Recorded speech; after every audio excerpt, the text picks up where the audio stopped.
So in this video, I'm just going to quickly explain how to set up your exported games so they can run without the Godot terminal console window popping up as well. Now, this is something that is eventually going to come to RPG in a Box natively, so you won't have to do this extra step. But for those that want to do it right now, here's a method that you can use to do this with. Now, a couple of things I should say before we get started. First of all, this particular method is for Windows only. Your mileage may vary with the other operating systems like Mac and Linux, but if you're using Windows, then you can make use of this.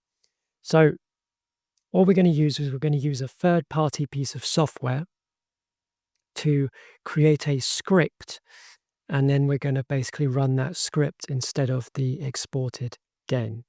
So I'm going to show you step by step how you can do this, and then you can basically ship your game once you've finished this process. So what you'll do is you'll export your game out of RPG in a Box. You'll then do the steps we're about to do in this video, and then when you finish that, you will put all of those into a zip file or whatever and put them onto itch or Steam or whatever you want to do. Okay, so what I've done ahead of time is I've exported a game from RPG in a Box. So here are the two files that you get when you do that. When you export a game for Windows out of RPG in a Box, you get a game.exe and a game.pck. Now, you can rename these, but they both have to be the same name. So if my game was called, I don't know, Battle, for example, then the pack file has to be called the same thing as well. So if I rename that as well, as long as they're named the same thing, then when you run this executable, then it will also run the data, okay, all the packed contents. Now, currently, if I run that, I'm not going to run it right now, but you'll see that the terminal window will come up, the black window that has all the code and errors and things like that. And that's what we want to hide, okay? So what you're going to do is you're going to load a browser, any browser will do, and you're going to go to this website here, AutoHotKey.com. Now, what is AutoHotKey? It's a scripting language for Windows, and it does a various set of things that you basically write code for. It can automate, various different things. It can control, for example, how software gets run, which is how we're going to use it. We're going to use it to basically change the way our game runs when it's triggered. So all you have to do is go to this website, go to download, and then you're going to download the older version. So download version 1.1, the deprecated version.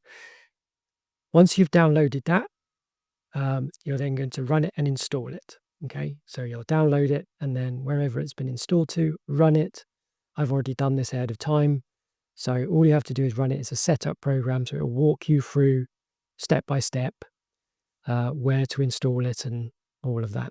Once that's installed, you may or may not have to restart your machine. Sometimes you have to, but I haven't needed to. But your mileage may vary with that. So to be super safe, you might want to restart your machine just to make sure that everything's been set up properly. Once this is installed, you're then going to go to your folder that you've exported your game to. So the exe and the pack file. The first thing you're going to do is you're going to rename the exported executable. So click on it and press F2 on your keyboard, or right click and choose rename. And you're going to delete the .exe part and replace it with anything you want, but for the purposes of this, I'm going to use .dat. So if you want yours to work, follow along. And it will ask you if you are happy to change it, because it's basically going to change the file. That's fine, just say yes. Now, yours will then, like mine, the icon will change because it's no longer an executable. It may not look exactly like mine because I've got another piece of software that actually opens a DAT file. So for me, it thinks it's one of those files, but it's not. It's fine. If you don't see the dot extension, you need to make sure that you have those visible. So you need to go to View and make sure that file name extensions and hidden items, etc. is ticked. Well, mainly this one. You don't need to necessarily tick hidden items because it's not hidden, but you will need to tick file name extensions because you see if I don't have this on, how the .dat disappears. So I can't rename it, and you need to be able to see the .dat in order to be able to, or the .exe in order to be able to rename it. So for example, if I put this back,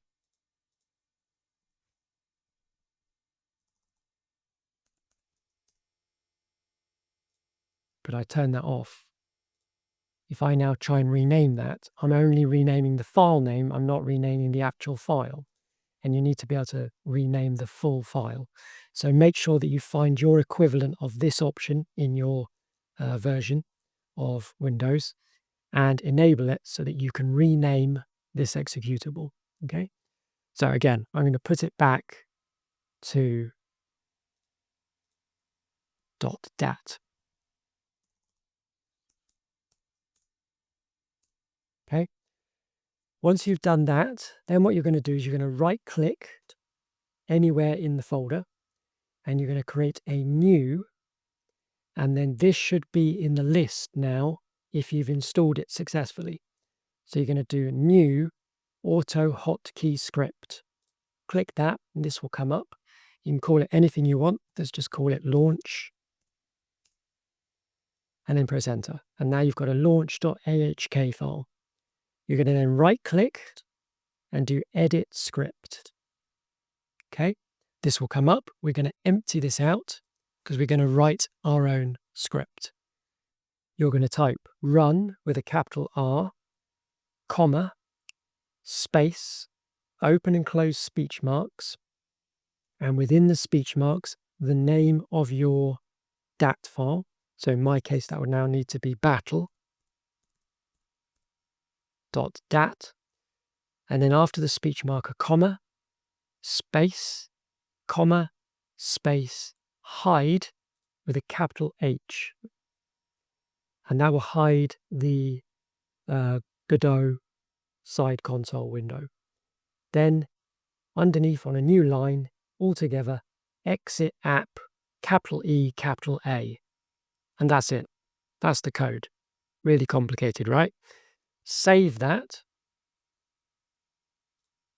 And then the last thing you're going to do is right-click on the launch.ahk file, and you're going to click Compile Script GUI. This will come up, and you're just going to click Convert. Click OK and close this. What that's now created is an exe file, an executable file. So now what you can do is you can delete the .ahk and you can ship your game with these three files. So basically what's going to happen is you can obviously name this whatever you want, it doesn't have to be launch. But what's basically going to happen is this is going to be what your end users will run. This is the executable file. This executable file is going to open this one and run it. And this one's obviously got the same name as the PCK. So when it runs, it will load the RPG in a box game data, assets and everything. Okay. So if I put this back to exe for a second, and we just run this, this is the window that comes up that you want to get rid of. So we'll put this to dat, and instead we run this.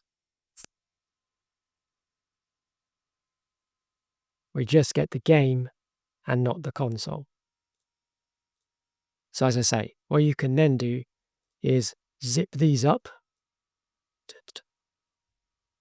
So send to compressed zip.